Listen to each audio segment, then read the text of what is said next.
விஜய்க்காக யாரெல்லாம் ஆரம்பத்துல இருந்து இருந்தவங்களோ அவங்க எல்லாம் விஜயோட இன்னைக்கு வந்து கிடையாது.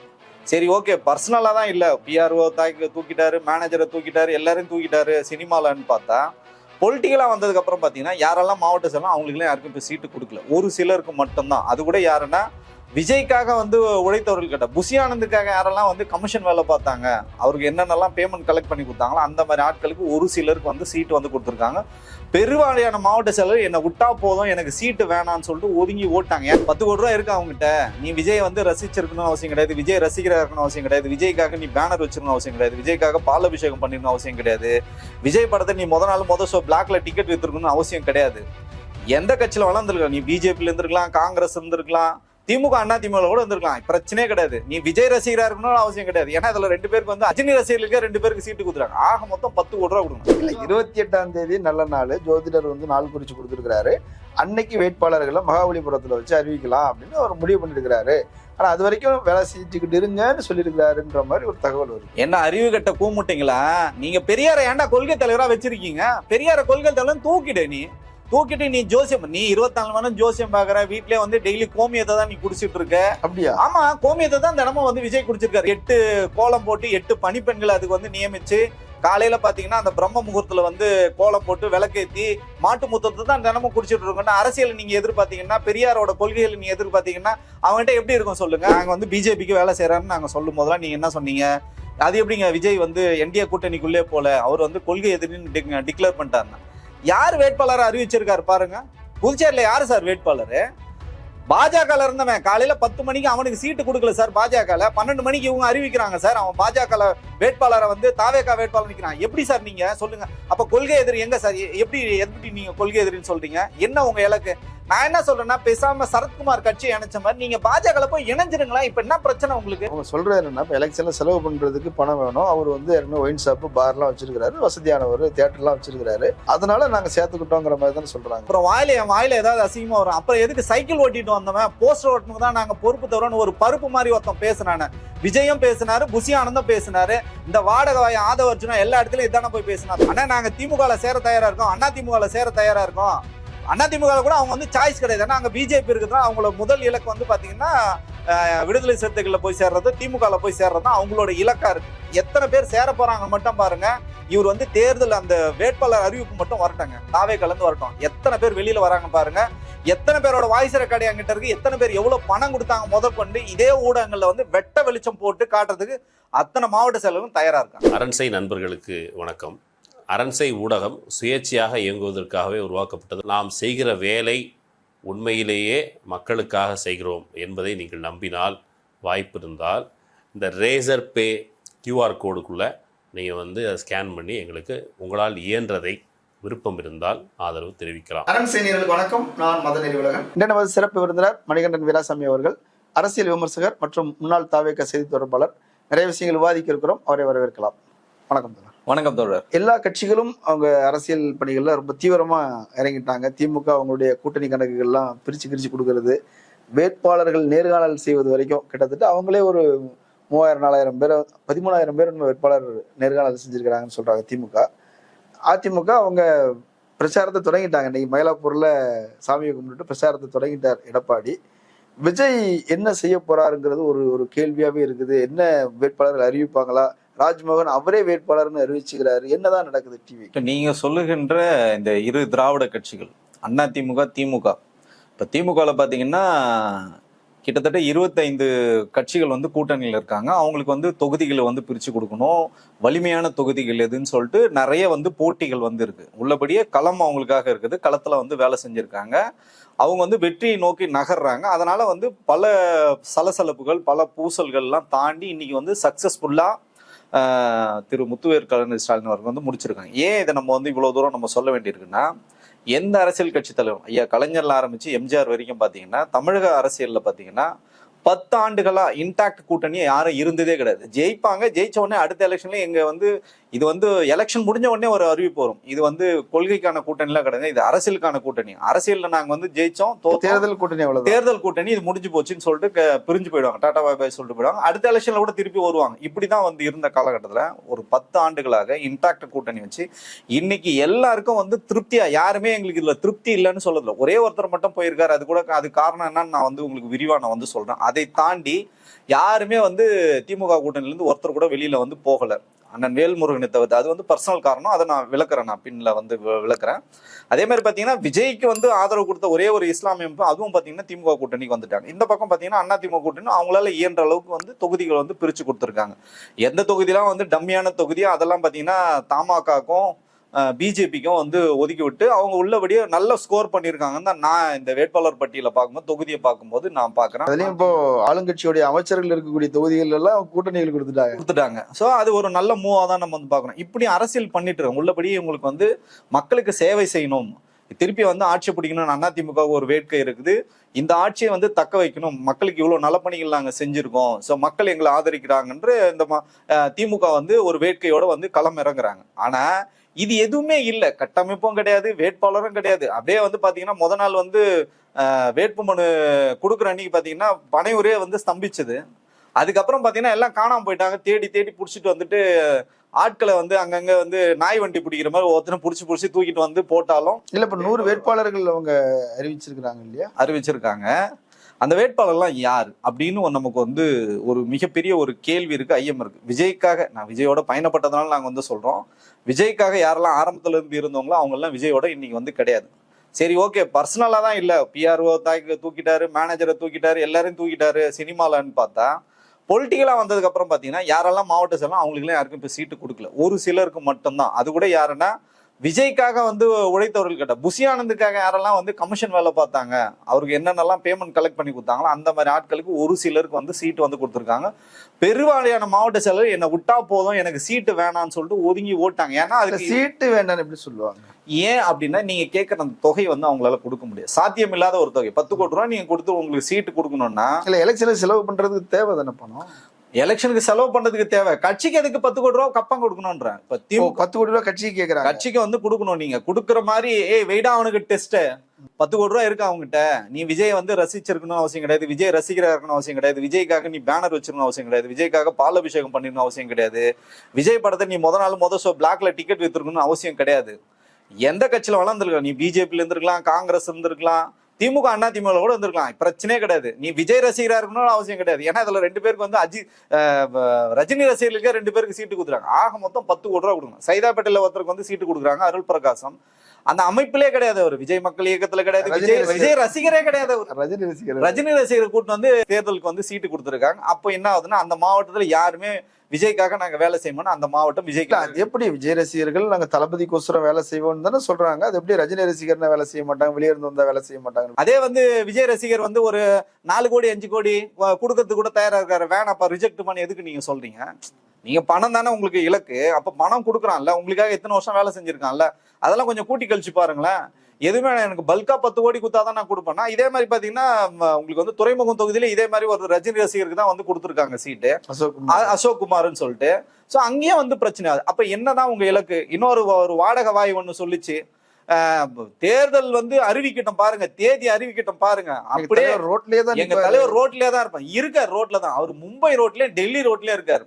எவனாவது யோசிச்சு பாருங்களேன். நம்ம சொல்லுவோம், ஏங்க இவங்க வந்து முழுக்க வந்து பாஜக தான் வேலை செய்யறாங்க, பாஜக தான் இவங்களை இயக்குது, பாஜக ஃபண்ட் பண்ணி தான் கட்சி ஆரம்பிச்சாங்க நம்ம சொல்லும் போதெல்லாம் நம்மள வந்து காழ்ப்புணர்ச்சியில பேசணும் சொன்னாங்கல்ல. அப்படி நம்ம தெரியாத சொல்றேன் நான் அதுக்கு சொல்றேன். நானு பிரச்சாரம் வந்து சென்னையில வந்து பண்ணணுங்க, இல்ல தமிழ்நாட்டுல நீங்க எங்கேயாவது பண்ணணும். எங்க இருந்து இருந்தாலும் பிரச்சாரத்தை ஸ்டார்ட் பண்ணிட்டாருன்னா, சிபிஐ அலுவலகத்துல இருந்து வெளில வரும்போது ஹாய் டாடா பாய் பாய்ன்னு சொல்லிட்டு வர்றாருன்னா காம்பவுண்டுக்குள்ள ஆதவ காரணம் சொல்றாருல்ல. நாங்க விசாரணை முடிச்சு வெளியே வரும்போது எங்களுக்கு தேர்தல் அறிவிச்சிட்டாங்கன்னு சொன்னாங்க, உடனே தலைவர் ஆரம்பிச்சிடலாமான்னு சொன்னாரு, உடனே அப்படி செஞ்சாரு. அங்க ஆரம்பிச்சோட அயோக்கிய பயில தமிழ்நாட்டுல 10 நாளா பத்தி எறிட்டு இங்க எங்க போன நீ ஓடி போயிட்ட, திருப்பி வந்து மும்பை கோட்டை.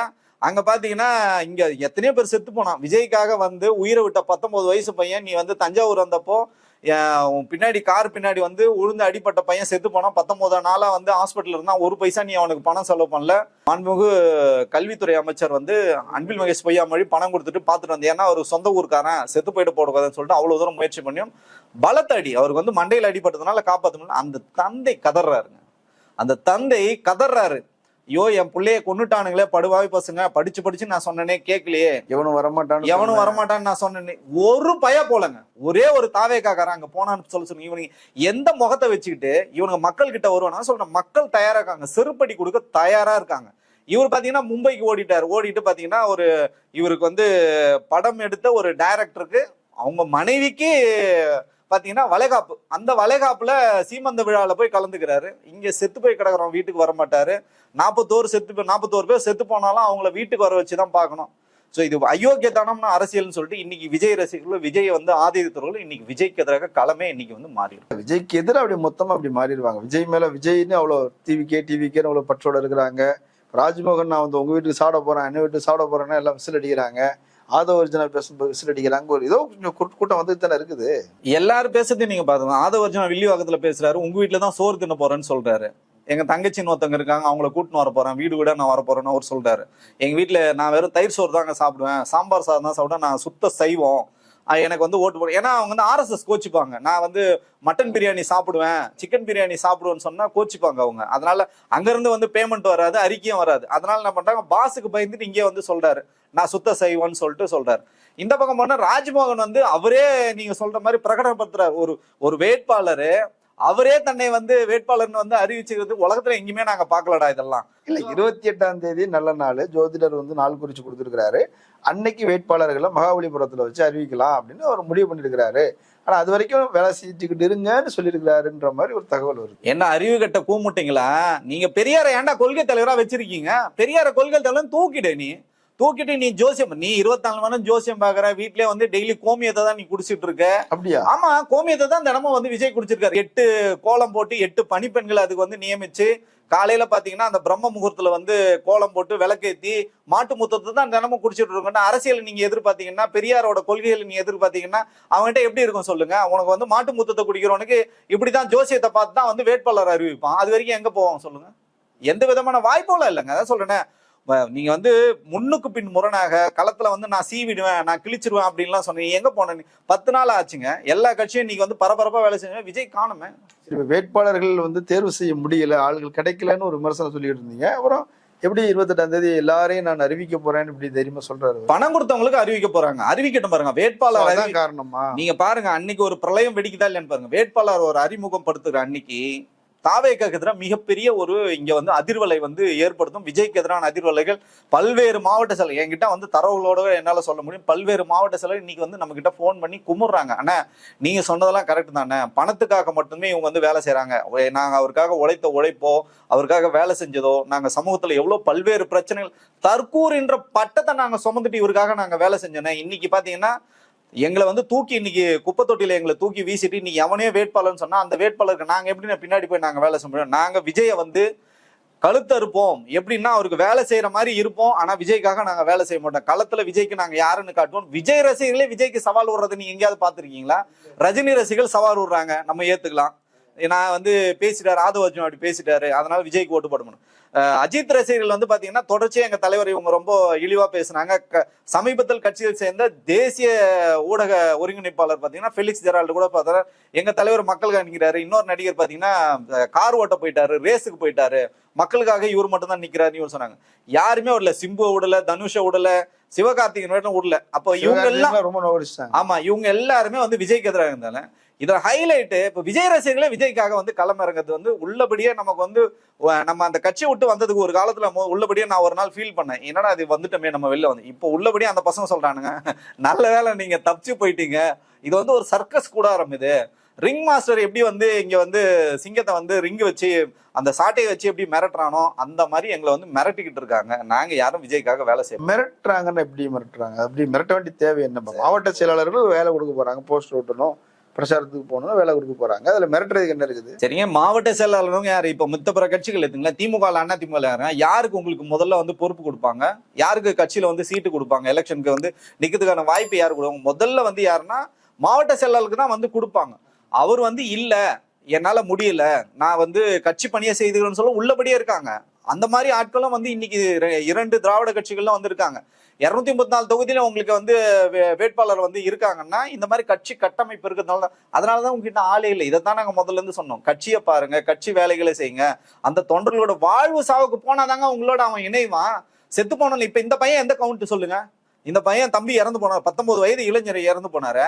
52 இப்ப 53 ஆயிருக்கு. ஏதாவது ஒரு இரங்கல் அறிக்கையோ இல்ல ஏதாவது அந்த குடும்பத்தை போய் எவனாவது ஒருத்தன் பார்க்கறது உங்களுக்கு தெம்போ திராணியோ ஒரு மனசாட்சியோ இருந்ததா? இழப்பீடு கூட கொடுக்கலையே, எதுவுமே பண்ண மாட்டாங்க சார். நீங்க கரூர்ல கூட ஏன் கொடுத்தாங்கன்னா அரசாங்கம் கொடுத்தது 10 லட்சம் கொடுத்தாங்க. அதே மாதிரி அடிப்பட்டவங்களுக்கு பாத்தீங்கன்னா 1 லட்சம் கொடுத்தாங்க, 2 லட்சம் சொன்னாங்க. ஒருத்தனை கூட அடிப்பட்டவங்களுக்கு வந்து 1 பைசா இன்னைக்கு வரைக்கும் கொடுக்கல. அதே மாதிரி பாத்தீங்கன்னா இன்சூரன்ஸ் கொடுப்போம்னு சொல்லிட்டு அந்த மரிய வில்சன் வந்து சொன்னார். வாய் முழுக்க பொய்களை பேசுங்க. இன்னைக்கு வரைக்கும் யாருக்கும் எந்த இன்சூரன்ஸும் கொடுக்கல. தவணை முறையில நாங்க வந்து மாசம் 5000 ரூபாய் கொடுப்போம் அந்த குடும்பத்துன்னு சொன்னா எதுவுமே இன்னைக்கு வரைக்கும் களத்துல போய் சேரல. இவங்க சொல்றதுக்கு எல்லாமே பாத்தீங்கன்னா யாருக்குமே கொடுக்கலங்க, ஒருத்தர் கூட கொடுக்கலங்க. வெற்று அறிவிப்பு இது எதுவுமே. அந்த என்ன சொல்றதுன்னா விஜய் கொடுத்த அந்த 20 லட்சமே விஜயோட பணம் கிடையாது, ஆதவர்ஜுனா தான் கொடுத்திருக்காரு. அப்போ எல்லாமே பொய் தான், எல்லாமே டிராமா தான். மக்களை வந்து ஏமாது, மக்களை வந்து முட்டாளாக்கலாம் இத்தனை நாள் விஜய் நினைச்சிருந்தாங்க. இன்னைக்கு எல்லாமே ஒரு தெளிவு வந்ததை தான் நம்ம வந்து பாக்குறோம். ஓகே, இப்ப சென்னையை சுற்றி அவங்களுடைய தலைவர்கள், முக்கியஸ்தர்கள், பிரபலங்கள் எல்லோருமே சென்னையை சுற்றியே இருக்கிற மாதிரியே தெரியுது. இப்போ நான் வேற என்ன சொன்ன மாதிரி ராஜ்மோகன் இங்கே தான், விஜய் இங்கே தான், புஷியானந்த் இங்கே தான், அப்புறம் ஆதவர்ஜுனா இங்கே தான், இப்படி எல்லாருமே இங்கே தான். வெளியேன்னு போனீங்க அப்படின்னா அவர் அருண்ராஜ் ஐஆர்எஸ் வெளியே இருக்கிறாரு. அப்புறம் இவரு நம்ம செங்கோட்டையன் நிர்மல்குமார், ஆமா சிடிஆர் நிர்மல்குமார் தஞ்சாவூர், அப்புறம் செங்கோட்டையன் அவர் வந்து கோபி. இது 3 பேர் தான் வெளியே இருக்கிறாங்க. மீது எல்லாருமே சென்னையை சுற்றியே இருக்கிறாங்க. மரிய வில்சன் கூட அங்கே சென்னையில தான் நிற்கிறாரு. என்ன காரணம்? அது என்னன்னு பாத்தீங்கன்னா சென்னை வந்து பல கட்டங்களா வந்து பாத்தீங்கன்னா திமுகவோட கோட்டையா தான் இருந்தது. இவங்க கட்சி ஆரம்பிச்ச இதுக்காக, திமுக ஒழிக்கிறதுக்காக தான் இவங்க வந்து கட்சி ஆரம்பிச்சாங்க. அதுக்கு தான் பிஜேபி கொடுத்த அசைன்மெண்ட் தான் தாவேகா வந்து திமுகவை எதிர்க்கிறது, திமுக கூட்டணியில இருந்த கட்சிகளை வந்து பிரிச்சு எடுத்துட்டு வரதான் இவங்களுக்கு கொடுத்த ஒரிஜினல் அசைன்மெண்ட். அந்த அசைன்மெண்ட் இன்னைக்கு வந்து அவங்களுக்கு நல்லாவே தெரியும். நின்னாலும் நம்ம தோற்போம். பெரம்பூர்ல விஜய் நின்னா 100% தோல்வி வந்து உறுதி. இப்பயே நீங்க வந்து டிக்ளேர் பண்ணலாம். இவனுங்க சொல்றானுங்கல்ல, வேற எவனா இப்ப ஆதவர்ஜுனா சொல்றதோ லயலாமணி சொல்றதோ நம்ம காமெடின்னு நம்ம எடுத்துக்கலாம். செங்கோட்டையன் வந்து சொல்றாரு 10:30 மணிக்கு வந்து எலெக்ஷன் வந்து ஆரம்பிச்சாங்கன்னா, போலிங் வந்து ஆரம்பிச்சதுன்னா 11 மணிக்கெல்லாம் வெற்றியை வந்து டிக்ளேர் பண்றாங்க. எப்பரா டிக்ளேர் பண்ணுவாங்க? அப்ப சீட்டே என்ன மாட்டாங்களா, ஓட்டே என்ன வேணாவாடா உங்களுக்கு? இந்த கட்சிக்கு வந்தவன அவரும் அந்த மாதிரி ஆயிட்டாரு. அதுதான் சொல்றேன். அவர் எவ்வளவு ஒரு பண்பட்ட அரசியல்வாதி, அரசியல் ஞானம் இருக்கு. அதை தாண்டி அவர் ஒரு மிகப்பெரிய ஒரு கிரிமினல். வாச்சாத்தில வந்து அவர் எவ்வளவு பெரிய வன்கொடுமைகள்லாம் பண்ணார். அவர் மேல எவ்வளவு பெரிய வழக்குகள் இருந்து ஊழல் இருந்து அம்மையார் ஜெயலலிதா அவருக்கு வந்து சீட்டு கொடுக்காம மினிஸ்டர்ல இருந்து புடுங்கலாம் வந்து வேற கதை. ஆனாலும் குறைஞ்சபட்சம் ஒரு அரசியல் வந்து தெரியும், ஒரு அரசியல் வந்து ஒரு எக்ஸ்பீரியன்ஸ் இருக்கு அப்படின்னு நம்ம பார்த்தா, விஜய் கட்சியில போன உடனே அவரும் சொல்றாரு 10:30 மணிக்கு ஆரம்பிச்சா 11 மணிக்கெல்லாம் டிக்ளேர் பண்றாங்களா. எதுவுமே எல்லாத்தையும் வந்து ஓட்டுப்பெட்டிலாம் வந்து மூடிட்டு விஜய் வந்து முதலமைச்சர்னு சொல்லிட்டு எல்லாத்தையும் ஃபிளாஷ் நியூஸ் வரும்னு சொல்றது உள்ளபடியே நமக்கு வந்து சிரிக்கிறது இல்லை, உள்ளபடியே நமக்கு வேதனை. இவனுங்களுக்கு கூட நம்ம அரசியல் பேச வேண்டியிருக்கு. இந்த தற்கொலை கிட்ட நம்ம அரசியல் பேச வேண்டியிருக்கு.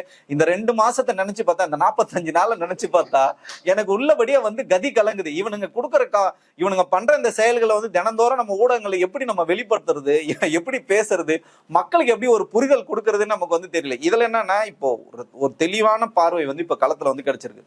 100% வந்துட்டாரு, 90% வந்துட்டாரு.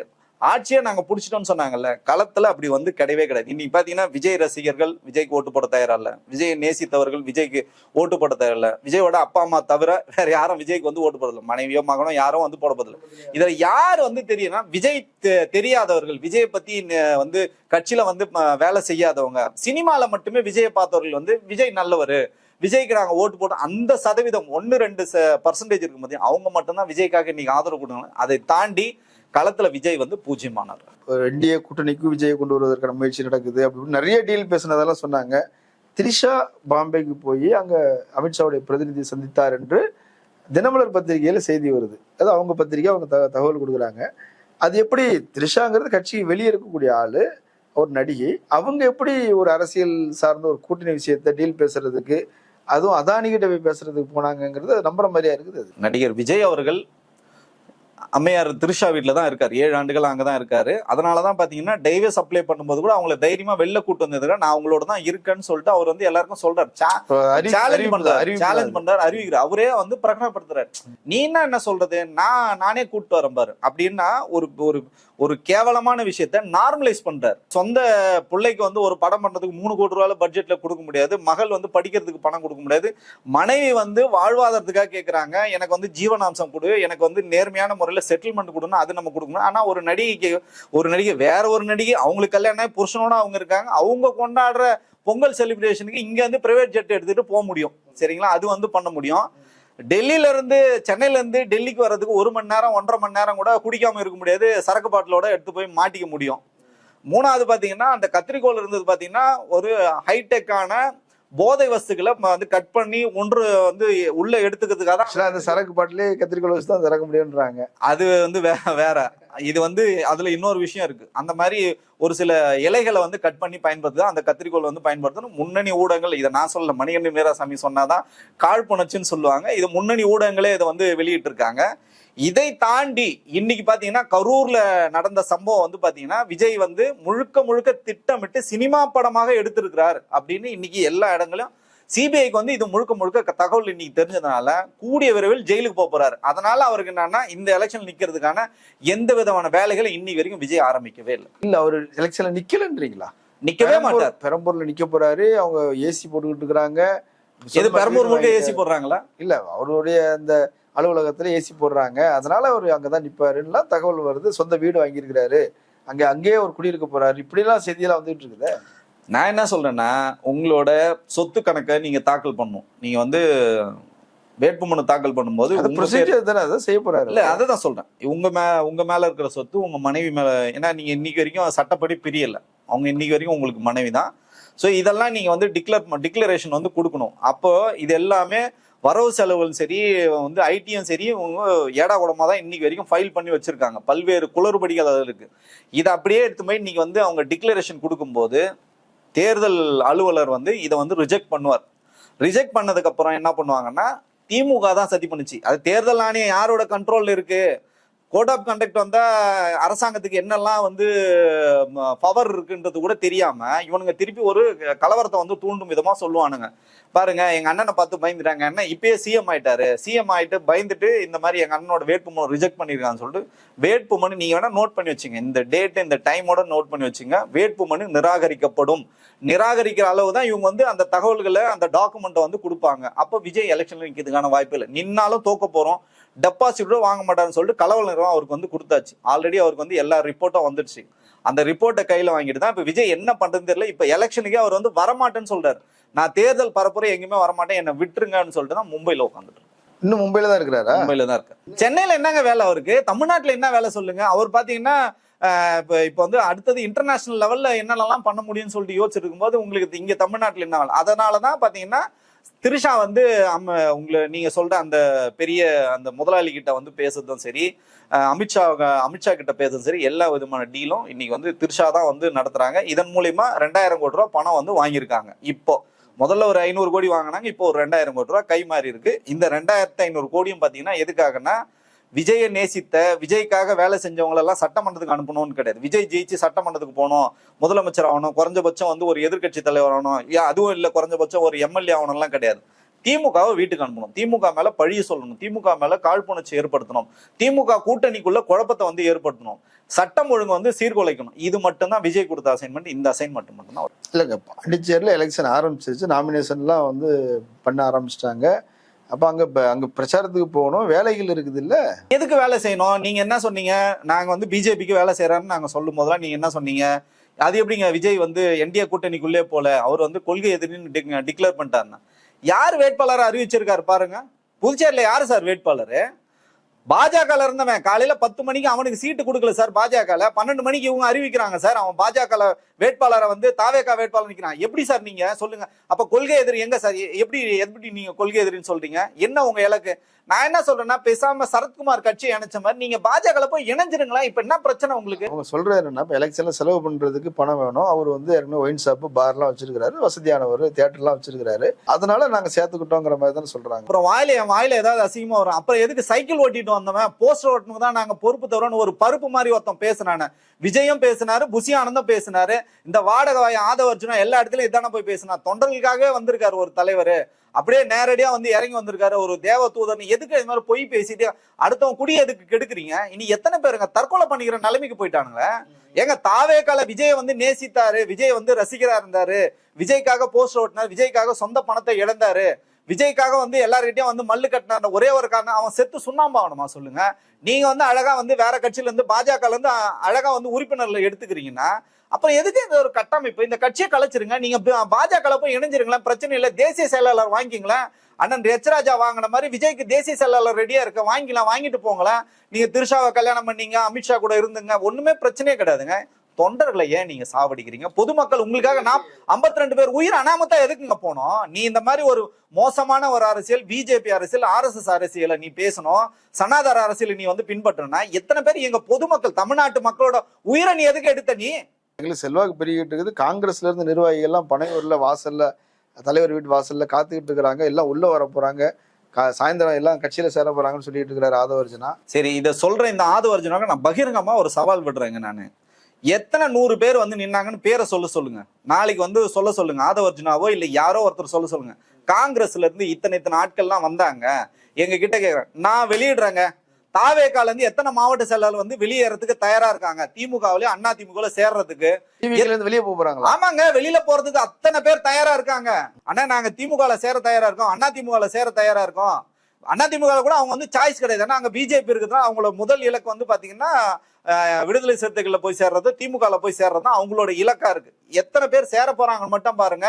இவர் வந்து தேர்தல் அந்த வேட்பாளர் அறிவிப்பு மட்டும் வரட்டங்க, தாவே கலந்து வரட்டும். எத்தனை பேர் வெளியில வராங்கன்னு பாருங்க. எத்தனை பேரோட வாய்ஸ் ரெக்கார்டு என்கிட்ட இருக்கு, எத்தனை பேர் எவ்வளவு பணம் கொடுத்தாங்க முதல் கொண்டு இதே ஊடகங்கள்ல வந்து வெட்ட வெளிச்சம் போட்டு காட்டுறதுக்கு அத்தனை மாவட்ட செயலரும் தயாரா இருக்காங்க. இல்ல பணம் கொடுத்து ஏமாந்ததாக அதை சிலர் சொல்லதான் செய்யறாங்க. பணம் வாங்கிட்டு போட்டாங்க, என்கிட்ட பணம் வாங்கிட்டாங்க, ஆனா பதவி கொடுக்கல, சீட்டு கொடுக்கல, அப்படியான பிரச்சனைகள் வருது. ஆனா அவ்வளவு ஒண்ணு அதிகமா இல்லையா? அங்கங்க ஆதாரத்தோட இருக்குங்க. 50 லட்சத்துல ஆரம்பிச்சு 5 கோடி வரைக்கும் வந்து பணங்கள் வாங்கி ஏமாத்தப்பட்டிருக்காங்க. அதான் சொல்லணும், அவங்க இலக்கு 10 கோடி. 5 கோடி குத்தியா உனக்கு கிடையாது சீட்டு. 10 கோடி கொடுக்குறியா, நீ யாரா இருந்தாலும் பரவாயில்ல. RSSல உறுப்பினரா நோ ப்ராப்ளம், பிஜேபியில உறுப்பினரா நோ ப்ராப்ளம், ரஜினி ரசிகரா நோ ப்ராப்ளம், எதுவுமே எங்களுக்கு ப்ராப்ளம். எங்களுக்கு ஒன்னே ஒண்ணுதான், நீ பணத்தை கொடுப்பியா? பணம் கொடுத்தா உள்ள, பணம் குடிக்கல வெளியில. அப்ப எப்படி சார் வேலை செய்வாங்க? மனசாட்சி உள்ள மனிதர்கள் யாரும் வந்து விஜய்க்காக வேலை செய்ய தயாரில்ல. விஜயோட முகம் வந்து இன்னமும் வந்து பாத்தீங்கன்னா வெட்ட வெளிச்சமா இன்னைக்கு வந்து மக்கள் கிட்ட அம்பலப்பட போறது உறுதி. முக்கியமா நிறைய விஷயங்கள் சொல்லியிருக்கிறீங்க. டிவிக்கு நண்பர்கள் அதை புரிஞ்சுக்கிட்டோம். கலந்து கொண்ட கருத்துக்களை பகிர்ந்தமைக்கு நன்றி. நன்றி. நேர்களை மற்றொரு விருந்தினரிடம் மீண்டும் சந்திக்கலாம். நன்றி.